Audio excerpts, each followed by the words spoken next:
কমলপুর গ্রামে পথের ধারে রয়েছে অনেক গাছ। তার ভেতরে রয়েছে লম্বা ও ভীষণ ঝাঁকড়া একটি বটগাছ। বটগাছের ডালে অনেক ধরনের পাখি বাসা বেঁধে থাকে। বটগাছটা পথের ধারে হওয়ায় গরমের দিনে মানুষ এই গাছের নিচে বিশ্রাম নেয়। একদিন দুটো পথিক কাজ শেষে রাস্তা দিয়ে হেঁটে বাড়ি ফিরছিল। ভাই, এই রাস্তা তো আর শেষ হচ্ছে না, খুব কষ্ট হচ্ছে। এই বটগাছের নিচে একটু বসে বিশ্রাম নি। ঠিক বলেছো ভাই, যা রোদ পড়েছে এতটা পথ চলাও আর সম্ভব হচ্ছে না। চলো ওই জায়গাটায় একটু বসি।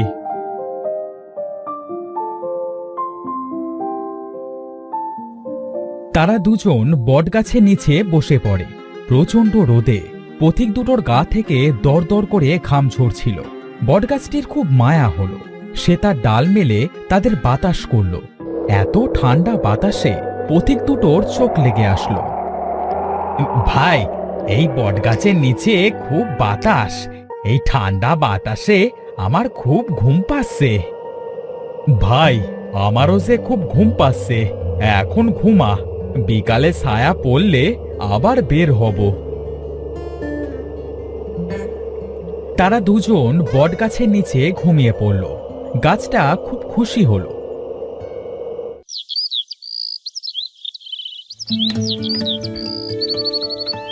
বিকালে তারা ঘুম থেকে জেগে দেখল সেখানে অনেক পাখি কিচিরমিচির করছে। ভাই, প্রায় তো সন্ধ্যা হয়ে এলো, বাড়ি ফিরবো কখন? এই অলক্ষণে বটগাছের নিচে বসেই তো ভুল করলাম। এখন বাড়ি ফিরবো কিভাবে? এতটা পথ যে হাঁটতে হবে। ভাই, মানুষ যে কেন এই হাতির মতো গাছ রেখে দেয় কিছু বুঝি না। এই গাছ তো কোনো কাজেরই না, এর কাঠও কোনো কাজে লাগে না, যত সব। ঠিক বলেছো ভাই, এই এখন তাড়াতাড়ি এই গাছের নিচ থেকে বিদেয় হই, না হলে গাছের ডালে যে পরিমাণ পাখি আছে এক্ষুনি আমাদের গায়ে পায়খানা করে দেবে। পথিক দুজন বটগাছকে এইভাবে তিরস্কার করে চলে গেল। গাছটা খুব দুঃখ পেল। একটু আগেই তো তোমাদের উপকার করলাম, এত তাড়াতাড়ি ভুলে গেলে? মানুষ আমার এই গাছের নিচে বিশ্রাম নেয়, আবার দিন শেষে আমাকে তিরস্কার করে।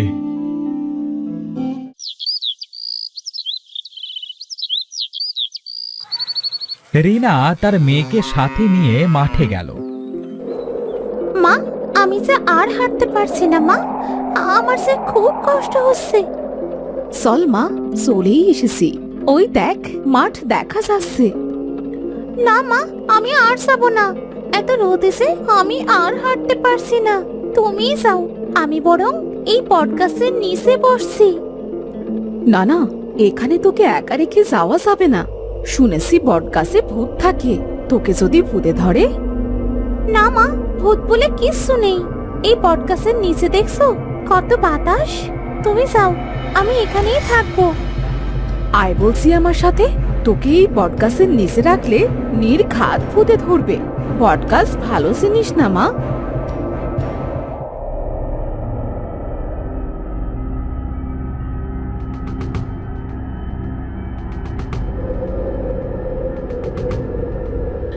বটগাছটা এবার কেঁদেই দিল। সবাই আমার ছায়ায় সাহায্য পায়।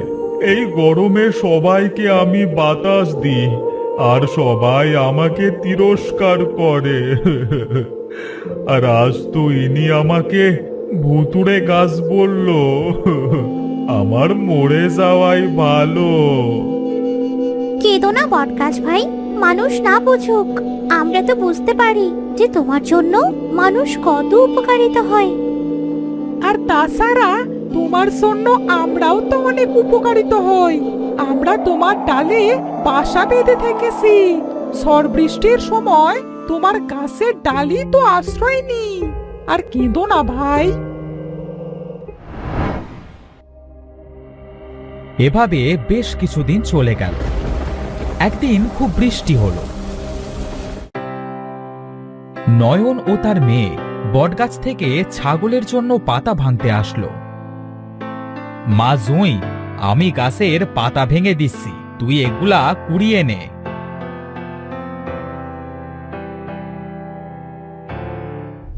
বাবা, বাবা, তুমি এই বটগাছ থেকে এভাবে পাতা কেন ভাঙছো? এই গাছটার তো খুব কষ্ট হবে বাবা। আমার ছাগলগুলা না খেয়ে ছটফট করছে, আর তুই আসিস গাছের কষ্ট নিয়ে? তাড়াতাড়ি পাতাগুলা কুড়িয়ে নে। বাবা, আর পাতা ভাঙতে হবে না। শুধু শুধু গাছটাকে কষ্ট দিয়ে কি হবে বলো? ওদেরও তো আমাদের মতো জীবন আছে বাবা। তুই চুপ থাকবি, নইলে এবার কিন্তু পিটিয়ে তোর চামড়া তুলে ফেলবো। গাছের কষ্ট হলেও কি আর না হলেও কি তুই শুনতে পাচ্ছিস? যত সব।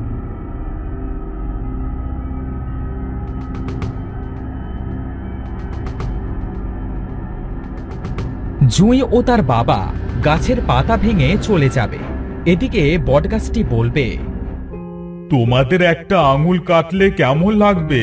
তাহলে আমার থেকে পাতা ছিঁড়লেও তেমনই লাগে। শুধু আমি কথা বলতে পারি না দেখে তোমরা আমার উপর এত নির্যাতন করো। নয়ন বটগাছের পাতা নিয়ে যাবার পরে তার ছাগলে সেই বটগাছের পাতা খেলো না। তখন নয়ন খুব রেগে গেল।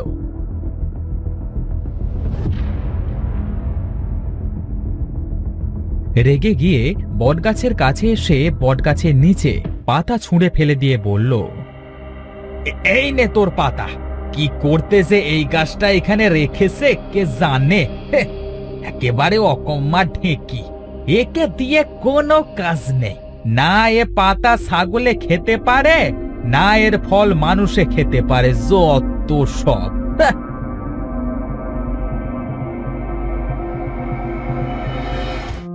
আমি যদি তোমাদের মতো মানুষ হতাম তাহলে খুব ভালো হতাম। তোমাদের মতো এত বেঈমান আর নিষ্ঠুর হতাম না।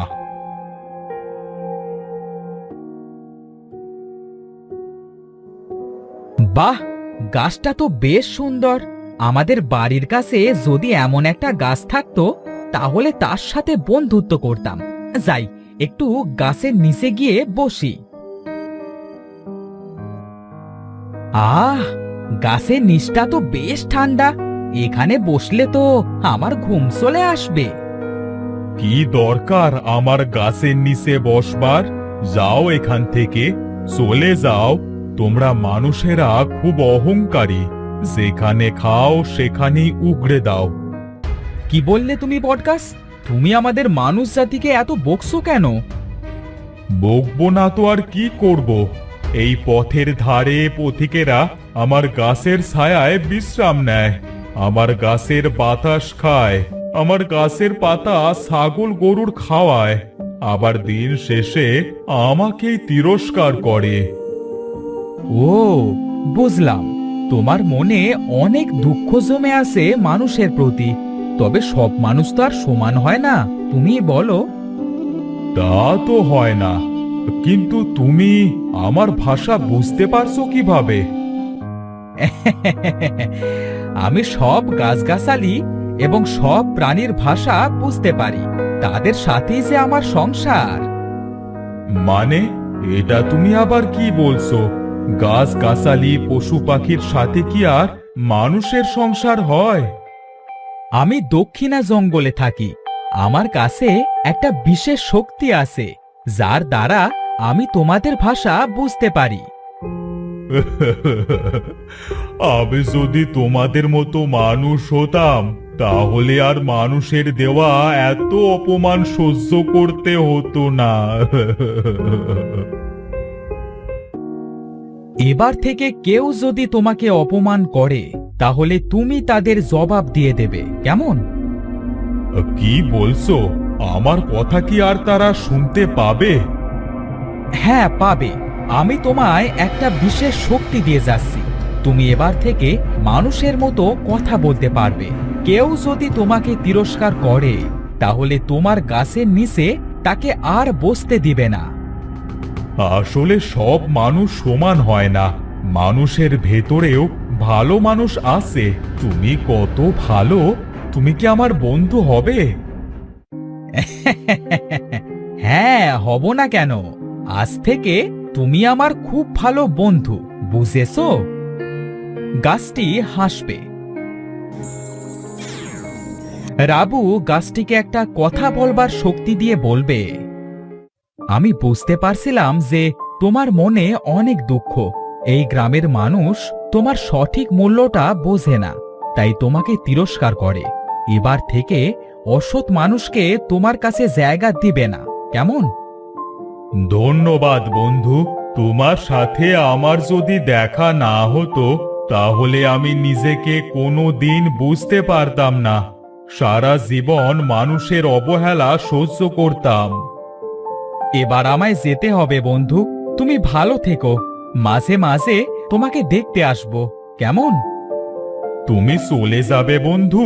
এই কিছু সময় তোমার সাথে থেকে আমার খুব ভালো লাগছিল। দোয়া করি তুমি ভালো থাকো। রাবু যাবার সময় গাছটি খুব কান্না করল।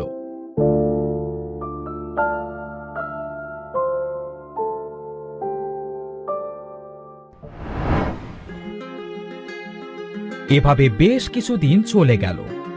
একদিন প্রথমের সেই পথিক রাকিব ও সজীব প্রতিদিনের মতো আজও কাজ থেকে বাড়ি ফিরছিল। ভাই চল, ওই বটগাছের নিচে একটু জিরিয়ে নি, রোদ পড়লে বিকেলে বাড়ি ফিরব। হ্যাঁ ভাই চল। বসবি না আমার গাছের ছায়ায়? তোরা আমাকে অনেক তিরস্কার করেছিলি, আমি নাকি কোনো কাজের না। তাহলে আজ কেন আমার গাছের ছায়ায় বসবি? ওমা, এ তো দেখছি কথা বলছে। ভাই, আজ এক্ষুনি এই গাছ আমরা কেটে দেব, দেখি ও কেমন কাজের। হ্যাঁ, ঠিক বলেছিস ভাই। এই কুড়ালটা বের কর তো, দেখছি আজ একে। ও কোরমার মুখে এত কথা কোত্থেকে আসছে, যত সব। তারা দুজন যেই গাছটা কোপাতে গেল, গাছটা সাথে সাথেই তার ডালপালা দিয়ে জাপটে ধরল। ওরে বাবারে, আমাদের ছেড়ে দে রে, আর কোনোদিনও কোনো গাছকে তিরস্কার করব না। ভুল হয়ে গেছে আমাদের, ছেড়ে দে। এবারের মতো তোদের ছেড়ে দিলাম।